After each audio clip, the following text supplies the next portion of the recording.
Hello, hello, hello, everyone. Welcome back to Weird World Adventures, the podcast. I'm your host, Mallory, and I'm here to show you just how wonderfully weird our world is. Our guest today is Michael E. Mann, Presidential Distinguished Professor of Earth and Environmental Science and Director of the Center for Science Sustainability in the Media at University of Pennsylvania.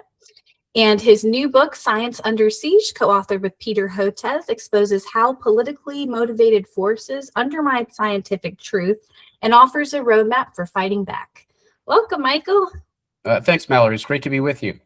Great to be with you as well. So I'll get right into it here about Science Under Siege. I'm very excited. It's a fantastic and very important read. Oh, thank you. Of course. You and Peter identify 5 specific forces attacking science: plutocrats, petrostates, pros, phonies, and the press. For our audience unfamiliar with these, can you briefly explain what each one represents? Sure, thanks. So first of all, you've got the plutocrats.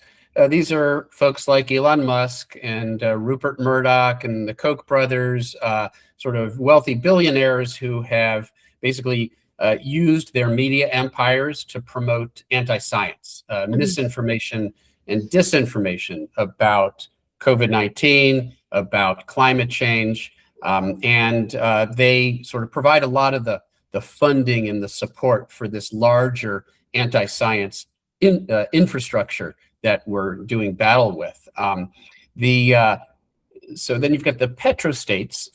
Traditionally, we'd be talking about countries like Saudi Arabia and Russia that, whose economies are primarily based on extraction of natural resources, especially fossil fuels, oil, natural gas, and have typically opposed efforts to decarbonize, to move off fossil fuels.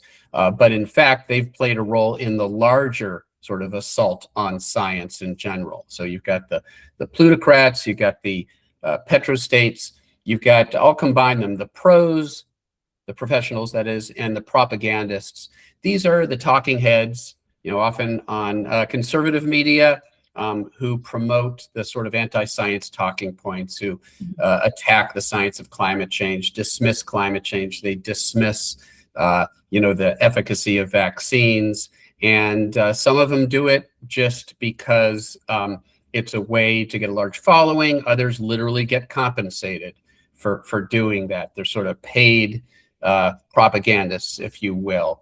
And then finally, we talk about the press. And, we're not just talking about the conservative press, the Murdoch media empire, Fox News, the Wall Street Journal editorial pages. Of course, for years, they have been a source of misinformation and disinformation about climate, renewable energy, about COVID-19 and vaccines. But we also take to task what you might call the legacy media, the Washington Post, the New York Times, who have too often presented, anti-science as if it's on an equal footing with science itself, who treat it as if it's just a debate between two sides, false balance, or what we call performative neutrality. Hey, we're neutral here, we're not taking sides, but you have to take sides when it involves fact versus falsehoods. And that's sort of what we're dealing with. And so these 5 forces are in many ways synergistic. They work together to create this sort of perfect storm of misinformation and disinformation that we're doing battle with. The phonies category seems particularly insidious, in my opinion. These are actors who pose as credible voices while spreading misinformation. Can you give us a concrete example of how this playbook works? Yeah, and I guess we had different versions of the list. So the phonies are sort of the propagandists, and the pros that we're talking about. The same. Yeah, I mean, they are often, sometimes they're anonymous on social media. The trolls that we encounter, the bots, the bot armies that promote all this misinformation or create conflict. They want to get us fighting with each other because then we don't present a united voice demanding action, demanding change. And so, it's anything from sort of the paid propagandists, the talking heads on Fox News, who are, connected to the fossil fuel industry and are promoting climate denialism, or sort of the forces down in the trenches. Again, the sort of the trolls, their troll farms, their bot armies. A lot of that is what we would call inauthentic, which is to say, these aren't just everyday people like we meet on the street. And of course, there are some people that we meet on the street who might hold these views, but much of it is inauthentic. It's intended to make us think that there is indeed this groundswell of opposition to the science and to the actions suggested by the science. In your book, you talk about the role of dark money in funding doubt about science. How does this differ from legitimate scientific debate? Yeah, thanks. That's such a good question because, the great Carl Sagan, who's sort of a hero to so many of us in the science communication world, was always very clear that skepticism is a good thing in science. It's the self-correcting machinery that keeps science, on this path toward truth. But the assumption is that it is that it is a result of good faith engagement. Right. The more extraordinary a claim, the more extraordinary the evidence has to be, another Saganism, and it's appropriate to hold the scientific community accountable for that. That when scientists state a conclusion, it should be backed up by solid data, logical reasoning, rigorous calculations, and there is this give and take in science that takes place in the form of the peer-reviewed literature, where you submit a paper, an article to a scientific publication, and then there are anonymous reviewers who will try to poke holes in it, and you're forced to address those holes, and that's a good thing. That's the self-correcting machinery that Sagan so eloquently spoke of. The problem is that bad actors have tried at times to get a hold of that machinery, or at least to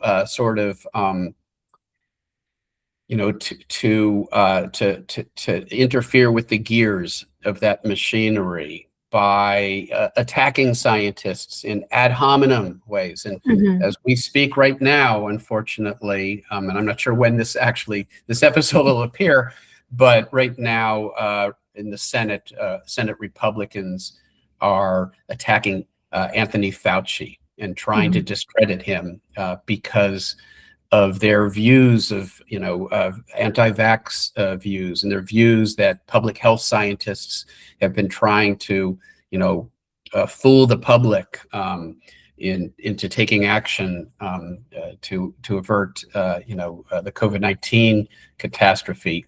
So that's not good faith engagement. That is politically motivated, ideologically motivated, and the difference is that the arguments don't stand up to the slightest bit of scrutiny. Right. In true scientific discourse, if somebody's criticizing your work, it has to be based on rigorous reasoning, on data and logical reasoning and evidence that supports their contrary position. And that give and take is very important. But that's not what we're seeing here. What we're seeing here is an attempt to discredit an individual, to attack them in an ad hominem manner, to make an example of them for other scientists who might think to speak out. And that's what's so pernicious. It is antithetical to what true scientific skepticism is about. And it's not skepticism. That sort of one-sided skepticism, if you will, is denialism. It's contrarianism, and it's not helpful when when it comes to the sort of the forward progress of science. It's very intention-based, it would seem, too. You can tell when someone has intentions of trying to further science by helping versus shooting someone down. Absolutely. Yep. You've been personally attacked as well for your climate research. How do you distinguish between legitimate scientific criticism and these bad faith attacks designed to undermine credibility? Yeah, thanks. Another great question. And back in the late 1990s, my co-authors and I published the so-called hockey stick curve, which demonstrated how unprecedented the recent warming is, and it became sort of a featured graphic, a sort of central exhibit in the case for concern about human-caused climate change. And that made it an object of attack for some of these bad actors that we've been talking about: fossil fuel interests, those advocating for them, who didn't like, the message of the hockey stick curve, which is that we've got a problem, we need to do something about it.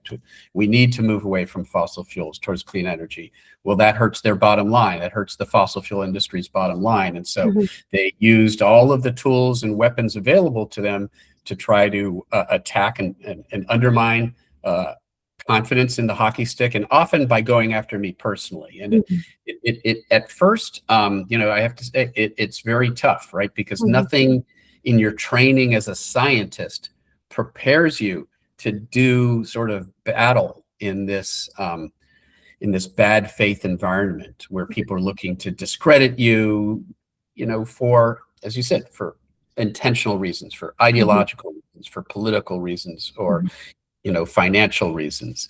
And it becomes pretty clear very quickly when you're being criticized in a proper sense. Somebody arguing, well, we used our own data in a different method, and we come up with a slightly different picture from yours. That's legitimate, and we need to understand, well, what's the sensitivity of the result you get to the data you use or the methods you use?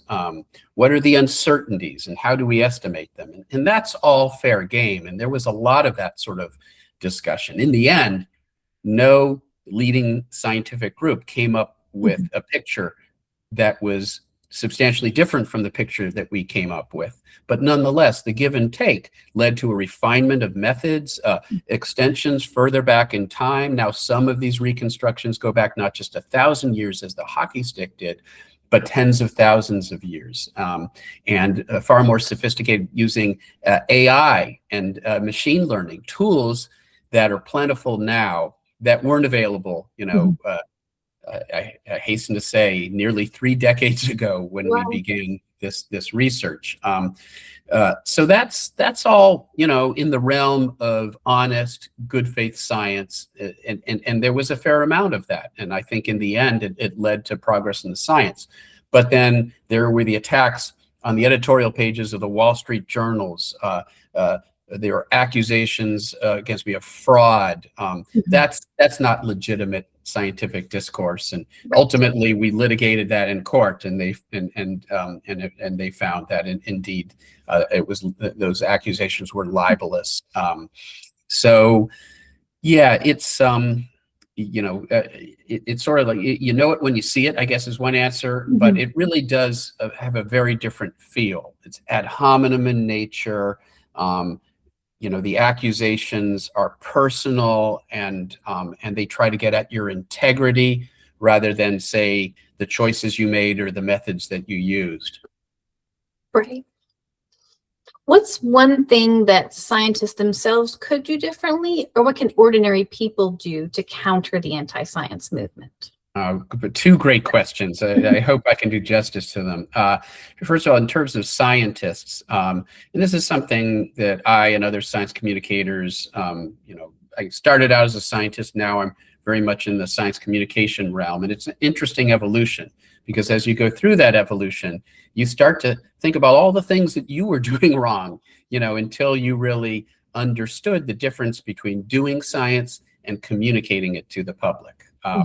And so I would say that many scientists, not all, some scientists should be left alone in the laboratories doing what they do best. We don't necessarily want them out there on television. It's not playing to their strengths. And if we were to try to force every scientist to be a science communicator, there would appropriately be a lot of pushback. What we do need to do is to provide opportunities for those scientists who have the interest and the proclivity to communicate science, and to provide them with the training. The other side is very skilled in the art of rhetoric. They're very good at at creating confusion and doubt, and misleading the public. We have to be every bit as effective as them, but we have to use the tools of communication for good, not bad, and in a way that's It's faithful to the science, and is in good faith. And so the rules that we have to play by are arguably more rigorous than the rules the other side plays by, but we can be far more effective. And there are all sorts of, there's now a whole literature on science communication. Every AAAS meeting, American Association for the Advancement of Science, or the American Geophysical Union, the largest professional organization in my field, there are literally dozens of sessions now. I think that's great. It wasn't true when I was a graduate student decades ago, but it's true now. There are dozens of sessions on science communication, and there's so many things that we can learn from communication experts. I'll just give one example so that it isn't entirely, general and generic. One of the things that scientists tend to do is to lead with the uncertainty, because that's where we are. The work that we're doing is at the forefront of knowledge. That's where we spend our time. But there is this huge corpus of knowledge, this huge body of knowledge that is what's important to the public. And we need to put in that context. So we don't lead with the uncertainty, like, oh yeah, well, the work I'm doing investigates the uncertainties in the effect of clouds on the feedback processes involved in climate change, and that's interesting and it's important, and there's uncertainty there. But what we lead with is like what we know for certain.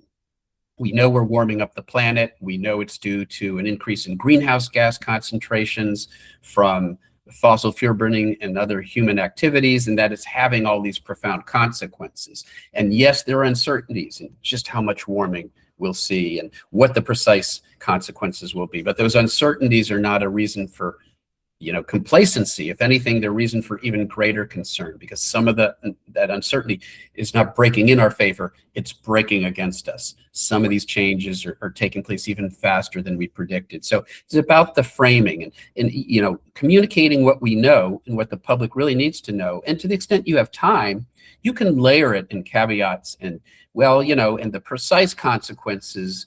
For example, when it comes to how hurricanes will change in the Atlantic, you can get into that, but only after you've communicated to the audience what we know and what they need to know. It's sometimes referred to by sort of communication experts as the inverted the inverted pyramid is what most scientists instinctually do. They start out with the uncertainty and then they work towards what we know.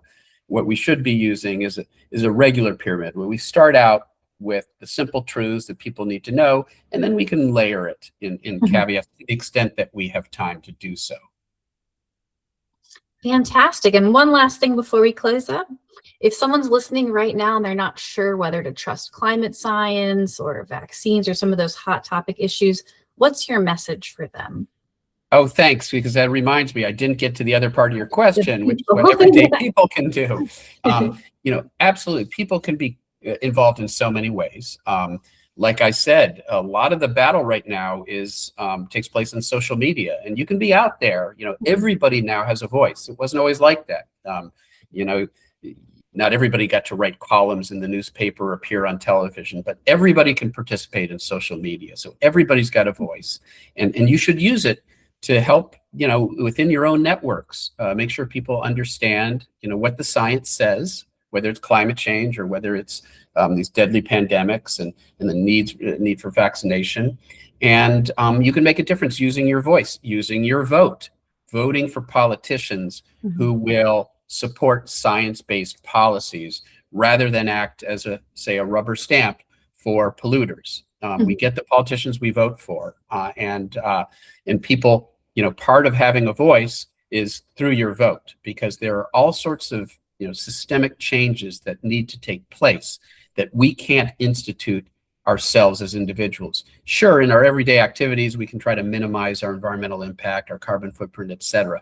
But we need big systemic changes that will, for example, move us away from fossil fuels towards renewable energy. And we need politicians who are willing to support the policies to do that. So use your voice, use your vote, and be part of the conversation like we are here today. Yes, amazing. Thank you so much for joining us, Michael. Thank you. Of course, and everyone, please make sure you get Science Under Siege. It was also co-authored with Peter Hotez and, of course, Michael E. Mann. And until next time, everybody, stay weird.